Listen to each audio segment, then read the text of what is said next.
आपण सगळ्यात पहिला स्किनवर हे जे हायफन्स सिरम आहे ड्युअल शॉटवालं ते आपण यूज केलेलं आहे. आणि आता आपण यानंतर सेकंड स्टेप करणार आहोत सनस्क्रीनची. यात तुम्हाला मॉइश्चरायझर वेगळं लावावं लागत नाही आणि एकदम बेस्ट सनस्क्रीन आहे. मी स्वतः यूज केलेले जितके सनस्क्रीन्स आहेत त्यातलं हे एकदम बेस्ट आहे आणि हे आज आपण इथे यूज करणार आहोत. तर बघूया याचे पण रिव्ह्यूज आपण देणार आहोत. आणि हे दोन्ही पण जर तुम्हाला खरेदी करायचे असतील तर याचे जे लिंक आहेत ते मी माझ्या डिस्क्रिप्शन बॉक्समध्ये दिलेले आहेत. आणि जर त्यातून येत नसतील तर ती लिंक कॉपी पेस्ट करा आणि गुगलवर टाका. तुम्हाला डायरेक्ट ते प्रोडक्ट दिसेल आणि मग तुम्ही ते ऑर्डर करू शकता. ओके, तर इथं सनस्क्रीन घेतलेलं आहे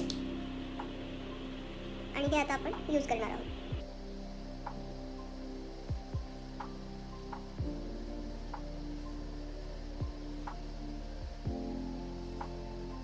अतिशय चांगलं सनस्क्रीन आहे हे बघा. कुठेही व्हाईट कलरचं असं काही राहत नाही आहे. स्किनमध्ये लगेच ॲब्सॉर्ब होतं आहे हे.